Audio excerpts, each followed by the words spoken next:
नमस्कार, मी आशा. माझ्या चॅनलमध्ये तुमचं खूप खूप खूप मनापासून स्वागत.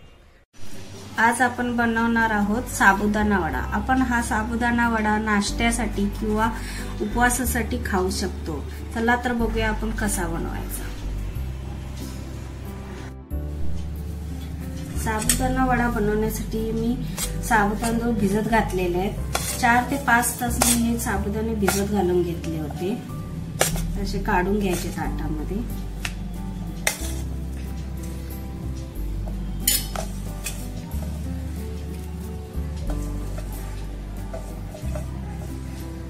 छान भिजलेत बघा. आता यामध्ये आपण 1 चम्मच जिरं घालायचा. ऑप्शनल आहे, ज्याला आवडत नाही त्यांनी नका घालू. त्यामध्ये आपण कोथिंबीर, हिरवी मिरची,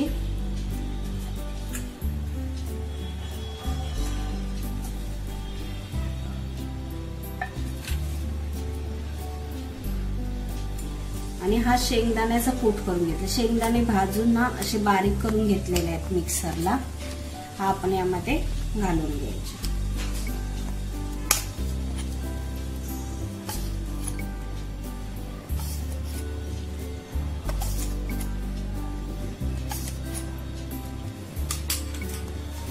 आता यामध्ये आपण चवीप्रमाणे मीठ घालून घ्यायचे.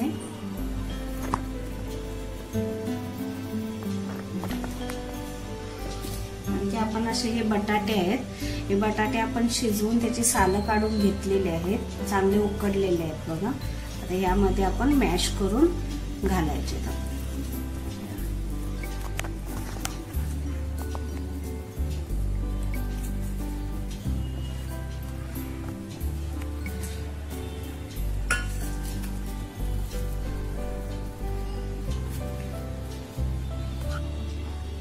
आता आपण हे सगळं पूर्णपणे मिक्स करून घ्यायचं.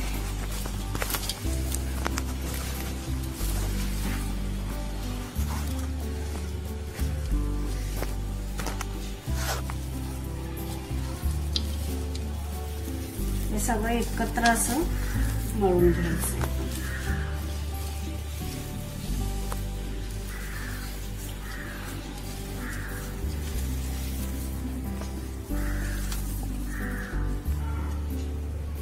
हे बघा, अशा प्रकारे हे मिश्रण तयार झालेलं आहे आपलं.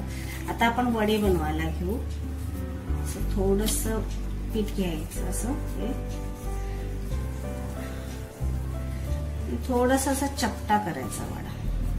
मग चांगला भाजतो आणि कुरकुरीत पण होतो. जास्त जाड नाही करायचं, जाड केला तर आतून भाजत नाही. अशा प्रकारे ही वडी करून आपण ठेवायची.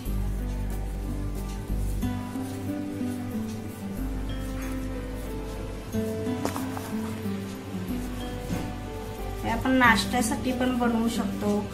आपल्या उपवासाला पण हे खाल्ले जातात पदार्थ. दही साखर बरोबर छान लागतात हे वडे.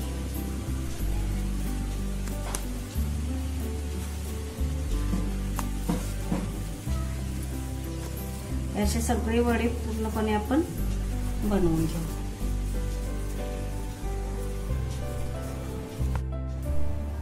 अशा प्रकारे आपण हे साबुदाणे वडे सगळे बनवून घेतलेले आहेत बघा, अशा प्रकारे. आता हे आपण तळून घेऊया. आता आपण कढई घेतलेली आहे. कढईमध्ये तेल गरम करून घेतलेलं आहे. गरम झालेलं आहे तेल. आता आपण हे वडे केलेले आहेत ना, आपण तळून घेऊ.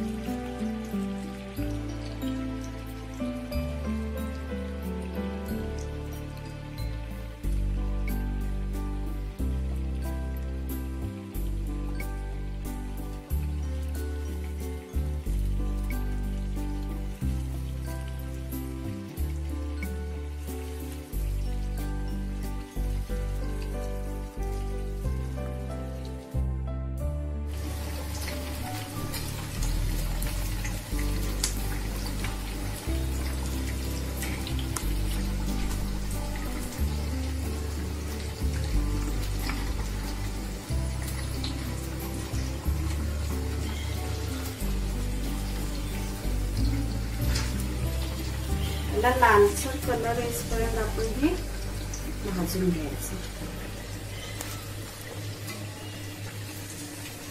चांगलं भाजून घ्यायचं, नाहीतर मग आतून भाजत नाही, चांगले कुरकुरीत होतात.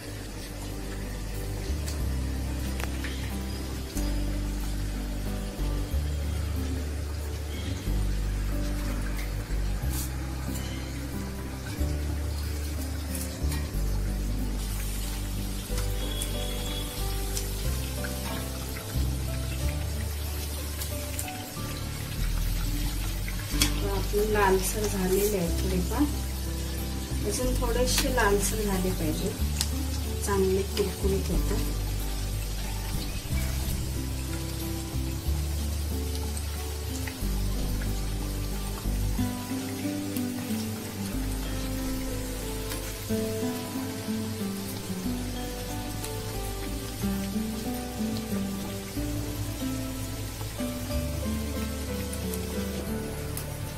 हे बाळे आता आपले भाजून झालेले आहेत, चांगले कुरकुरीत झाले आहेत. हे आता आपण एका डिश मध्ये काढून घ्यायचे.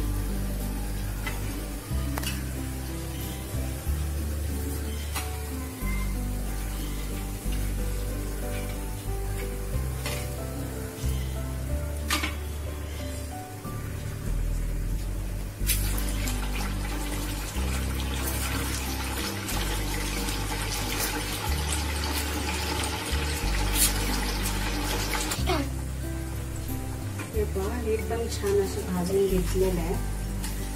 आता आपण हे डिश मध्ये काढून घेऊ. अशा प्रकारे आपण सगळे साबुदाणे वडे ना भाजून घेऊ. आता आपण डिश मध्ये काढून घेऊ.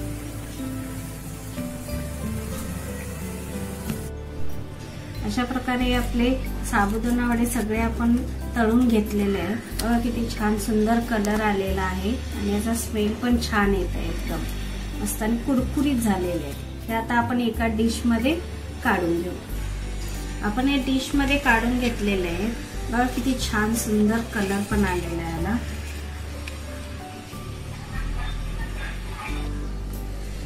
ही माझी साबुदाणा वड्याची रेसिपी जर तुम्हाला आवडली असेल तर मला कमेंट आणि सबस्क्राईब आणि लाईक करायला विसरू नका.